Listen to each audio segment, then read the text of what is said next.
So light 'em up, light 'em up, light 'em up, I'm on fire.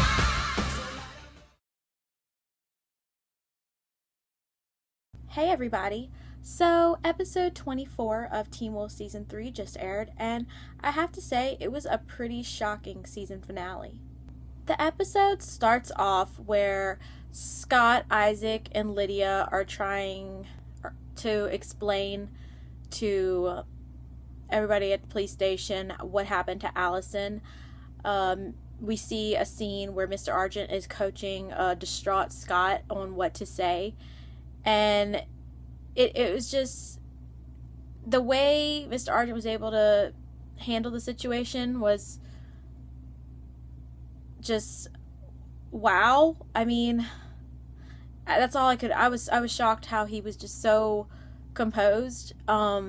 But we did get to see a scene where Isaac follows him, goes home with Mr. Argent, and kind of like comforts him, because Mr. Argent says he learned how to compartmentalize his feelings and emotions and stuff, and Isaac said he doesn't know how to do that, and basically they hug and they cry it out, and it's just very touching. Throughout the episode, they're all trying to figure out how to get rid of the Oni and the Nogitsune. One thing Isaac starts to talk to Mr. Argent about is how Allison tried to say something else to Scott to tell her dad, and they ended it. Now, Isaac and everybody, we all thought that it was like just saying I love you again, but really, and Isaac figured out, it was a very good moment for Isaac. He figured out that she used that one of the silver arrows. They figured it out. They went and found that she had made more, and that was what kills the Oni. So that's their big weapon to kill and destroy the Oni in the episode. We also see a big scene where Scott, Lydia, Styles, and Kira go to face the Nogitsune, and they basically go into the high school, and it's all like an illusion. The Nogitsune gets in their heads and makes them think that they're surrounded by the Oni. It's like the snowy setting, and it looked like that whole little garden area that was in the beginning of the season. Well, not the beginning, but when Deaton went to Japan or whatever, it kind of looked like that little area, just snowy. The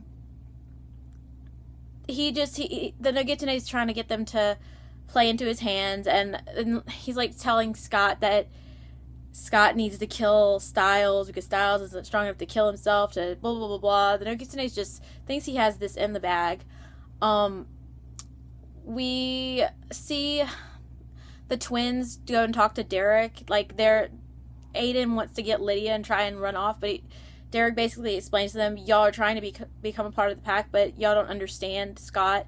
Scott's always saves his friends. He always keeps fighting when things seem hopeless. He keeps fighting when one way doesn't work out to defeat an enemy. He finds another way, and basically Derek gets them to help him go and fight the Oni.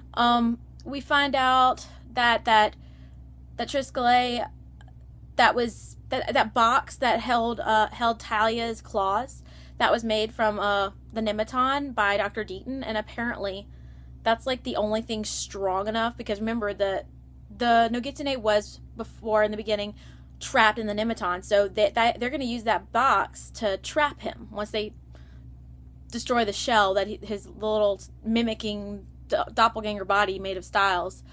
But everything moves really fast. They don't know exactly how they're gonna save Styles, and the way they do everything, it's really just they're trying things for the first time. They don't know for sure if anything's gonna work, so it's really shocking. They have the whole big fight while the twins and everybody are like fighting. It's like you go, and the Oni and the Nogitsune are like, it seems like they're in a million places at once. The Oni attack the hospital and start slashing up people. They slash Scott's mom, and she looks like she's gonna die. And just people all in the hospital are dead and dying. And they even go to the sheriff's station and attack there. Styles' dad was slashed, and then also Dr. Deaton gets slashed and stuff after giving a good fight. I liked that. He held his own for a minute. Basically, if they don't defeat the Nogitsune, all of the people slashed by the Oni swords will die. You see this like misty black stuff coming out of all of the wounds. I get really I was really impressed with the way this episode was done, and I'm glad it didn't kill me as much as the one before that.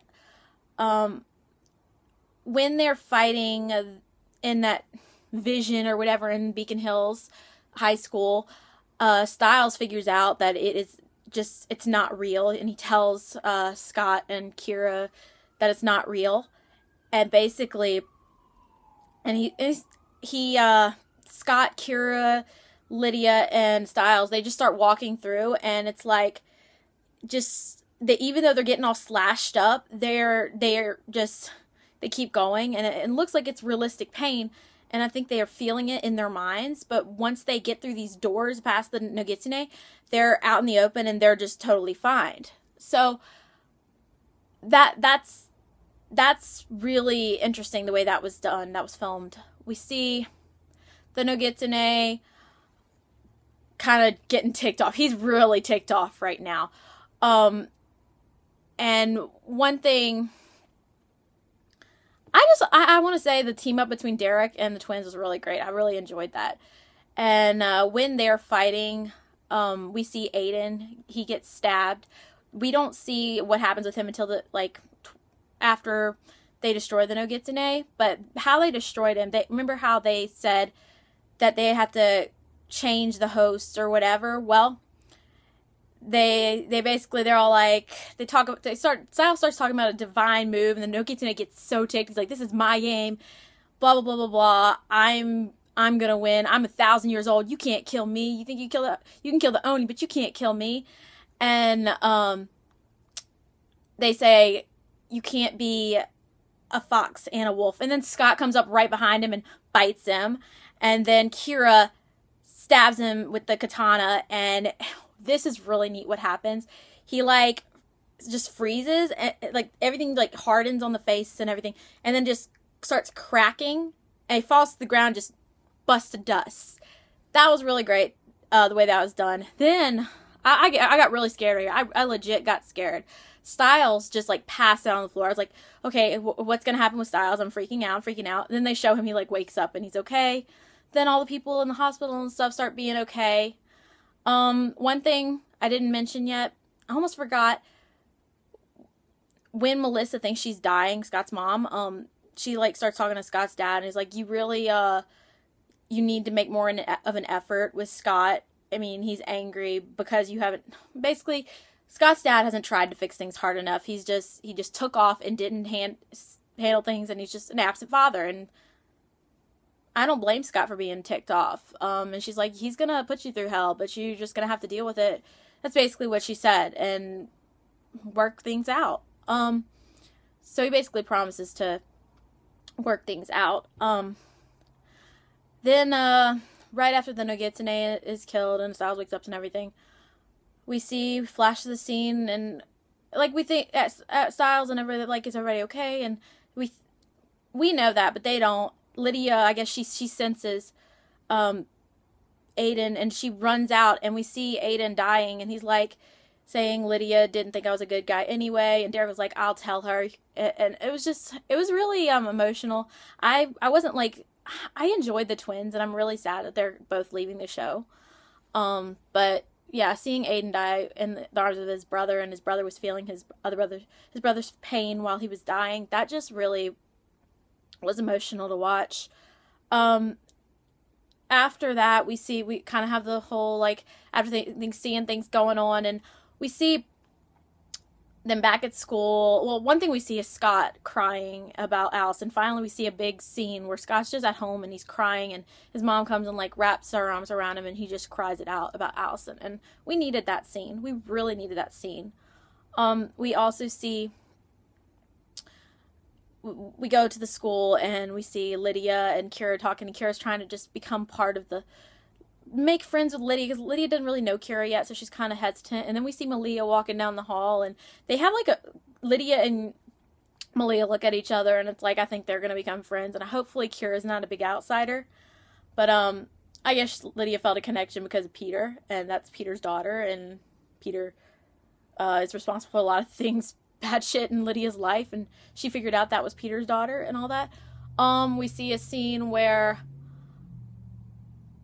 Ethan, whoops, Ethan's trying to telling Danny he's leaving, and I don't know, Danny kind of just breaks up with him, and he's like, I don't think I could be in a relationship with a werewolf or something like that. And Ethan looks at him, he's like, you knew?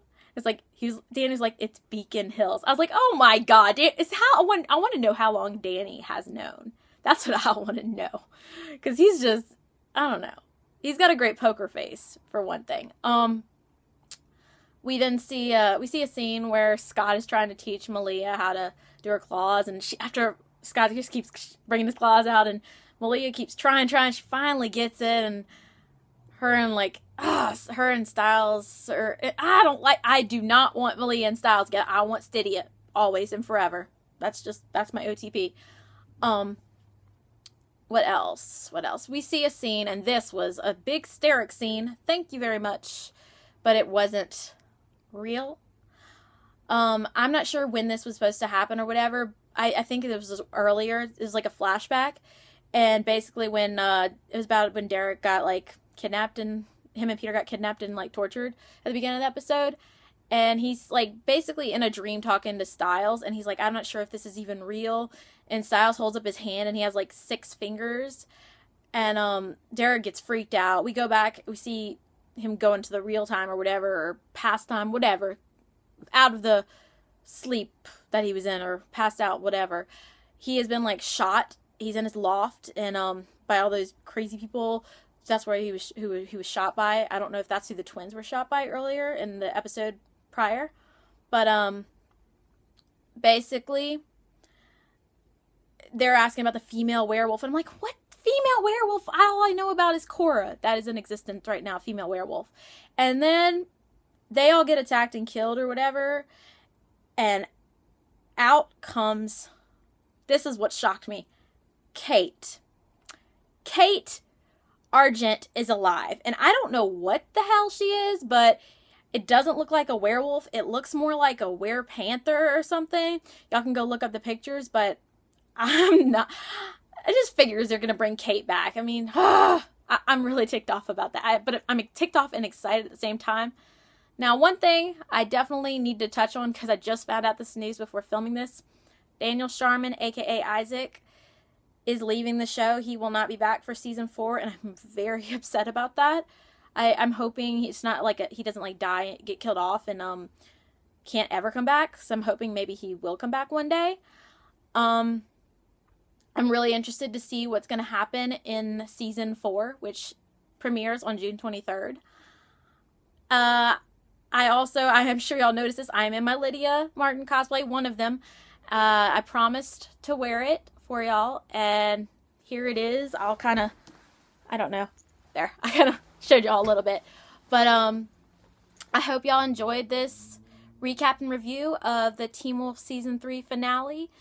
Continue to like my videos, subscribe, and comment what y'all thought of the finale and what y'all think is going to happen in season 4. Thanks for watching. Bye.